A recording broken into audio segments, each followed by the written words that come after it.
장대장TV 시청자 여러분 안녕하십니까? 장대장입니다.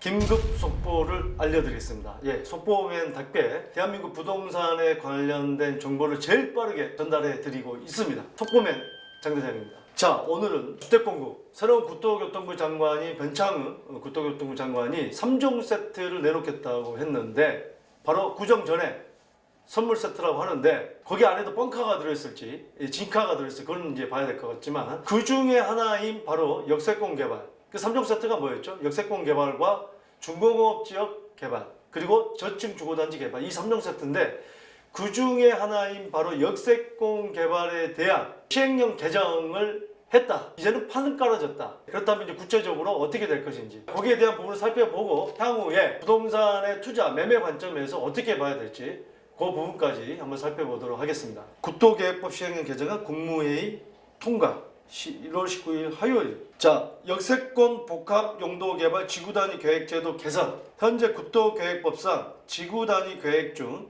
교통이 편리한 역세권에 주거 상업 등의 기능을 결합한 복합 용도 개발이 가능한 개발 유형이 있으나 준주거, 준공업, 상업지에만 지정할 수 있어 적극적인 주택 공급이 가능한 역세권의 일반 주거지역은 이를 적용할 수 없는 문제가 있다. 자, 이게 무슨 얘기냐? 우리가 이제 용도 지역이라는 게 있죠. 이게 뭐가 있죠? 주거지역이 있고 상업지역이 있고요, 공업지역이 있고 녹지지역이 있고, 그 이제 이게 도시지역이고요. 크게 보면 비도시 지역이라는 게 이제 관리지역, 농림지역, 자연환경 보존지역이 있는데 이 지금 주거지역 안에서 이게 이제 뭐 준주거도 있고 뭐 일반 주거도 있고 2종, 3종 뭐 막 이렇게 나눠져. 2종 일반, 3종 일반 뭐 나눠지는데 이 공업지역, 중공업지역 안에 있는 중공업지역과 상업지역, 그 다음에 주거지역 안에 있는 준주거까지는 복합 용도로 개발할 수 있으나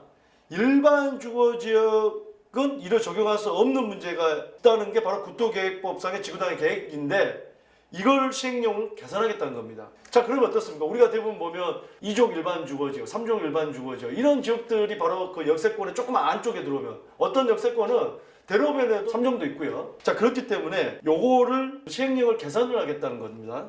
또한 일반 주거지역은 현행 법령상 지구단위 계획으로 용적률을 최대 400에서 500%까지만 완화할 수 있어 역세권 고밀 개발에는 한계가 있었다. 서울시 철도 역사의 약 33%, 300여 개 중에 100여 개가 일반 주거지역 인근에 위치해 그래서 이거를 33%가 일반 주거지역에 위치해서 고밀 개발을 못하기 때문에 바로 고밀 개발을 하게끔 개정을 하겠다. 그 다음에 본래 허용 용적률을 서울시 기준으로 조례로 2종 일반 주거지역은 200%, 3종 일반 주거지역은 250%로 프로의 2배까지 완화가 가능하다. 그러니까 본래 허용 용적률에 현재는 400에서 500%니까 2배까지 완화가 가능하지만 이거를 더 늘리겠다는 겁니다. 지구단위 역세권 개발의 지구단위 계획을 하면 서울시 조례의 2배까지 완화가 가능하지만 더 늘려야지 바로 고밀 개발을 해서 바로 주택 공급을 많이 할 수 있다. 이런 얘기입니다. 자, 이에 역세권 복합용도 개발 지구단위 계획 구역 지정 대상에 일반 주거지역을 포함하고 지구단위 계획으로 일반 주거지역을 준주거지역으로 변경하는 경우 용적률을 최대 700%까지 완화할 수 있도록 하였다. 자, 현행에는 400에서 500까지만 완화하지만 이렇게 700%까지 완화하게 되면 현행 용적률보다 200에서 300%가 늘어나게 됩니다. 대폭 늘어나게 된다는 거죠. 또한 준주거 지역에서 용적률을 높이는데 일조권 규제 적용에 문제가 없도록 건축법상 채광 등의 확보를 위한 높이 제한을 최대 2배까지 완화할 수 있도록 하였다. 자, 무슨 얘기입니까? 우리가 집을 지을 때 옆집과 내 집을 지을 때 또는 앞집과 옆집 있죠? 해가 뜨는데 이 옆집에서 해를 다 막아버려요. 안 되죠. 그러니까 건축법상에 일조권이라는 게 있습니다. 옆집과의 관계가 얼마큼 떨어져 있으면 높이를 얼마까지 올릴 수 있고 이게 바로 일조권에 대한 관계 법령입니다. 자, 요거를 갖다가 조금 완화를 시켜주겠다. 완화를 시켜주겠다는 건 용적률을 더 높여서 더 높게 올라가게 만들겠다. 그렇게 되면 단점이 뭐죠? 햇볕이 안 들어오는 집이 조금 생길 수는 있습니다. 주택 공급은 되지만. 그리고 이 제도가 국민주거복지에 기여할 수 있도록 용적률 완화로 인한 토지 가치 상승분의 범위 내에서 조례로 정하는 비율을 공공임대주택으로 기부채납하도록 하겠다. 가장 중요한 게 이거죠. 공공임대주택 기부채납하는 게 바로 이 정부의 목표 아닙니까? 하지만 그냥 무조건 기부 체납을 많이 해라 하면 안 되니까 용적률을 높여주고 사업성을 높여주고 토지주들한테 이익을 갖다 주면서 용적률을 높여주겠다. 제가 뭐 방송에서 몇 번 말씀을 드렸지만 경제적으로 금전적으로는 어느 정도 유리할 수도 있고 유리 안 할 수도 있습니다. 사업이 어떻게 진행되냐에 따라서 다르지만 기본적으로 바로 토지주들한테 이 여러 가지 이익을 갖다 주면서 사업을 진행을 해야겠죠. 그래야지 진행이 되니까.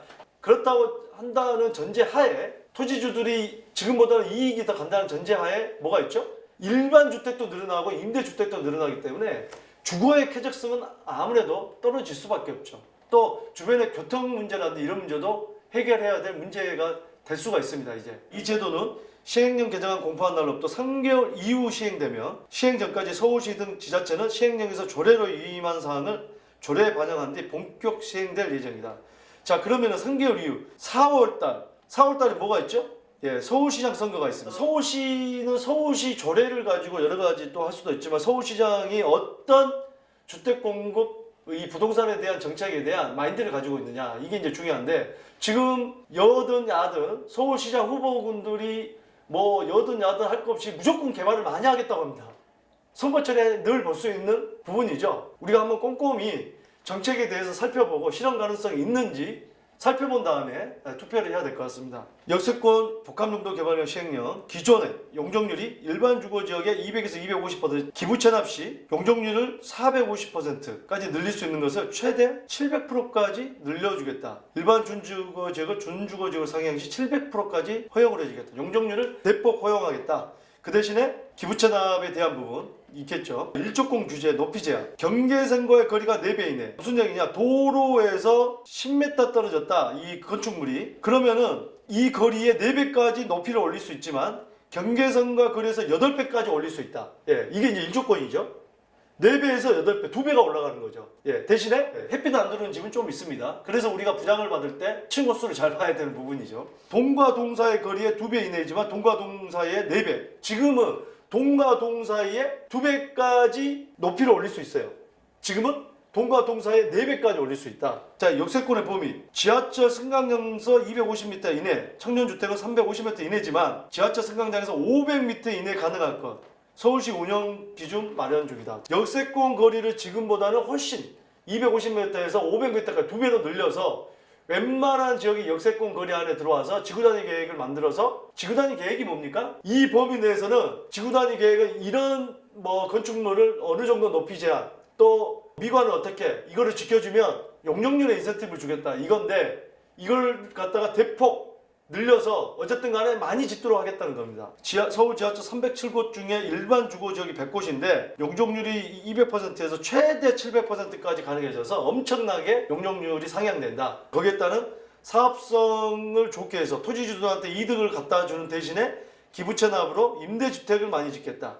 자, 이건 득실을 한번 따져봐야 됩니다. 무조건 좋다고 할 수는 없습니다. 시행 시기는 1월 말에 공포해서 4월 말에 시행 예정이다 라는 겁니다. 자, 오늘 새로운 국토교통부 장관이 병창은표 주택공급 3종 세트 중에 첫 번째 역세권 개발에 대한 판이 이제 깔렸습니다. 서울시 조례로 어떻게 이제 진행이 될지 한번 두고 봐야 될 텐데, 어떻게 됐든지 간에 제가 늘 말씀드리지만 우리가 이 부동산 정책이라든지 뭐 세법이라든지 여러 가지 부분에서 알고 있어야 내 재산이 손해보지 않는지 또는 더 올라가는지 이런 부분들을 철저하게 계산하면서 계획을 잡을 수 있다는 말씀을 드립니다. 다음 주 화요일 26일 오후 3시에 저는 라이브로 여러분들 고민 상담 해결해 드리러 가겠습니다. 첫 라이브 많은 기대해 주시고요. 많은 참여 부탁드리겠습니다.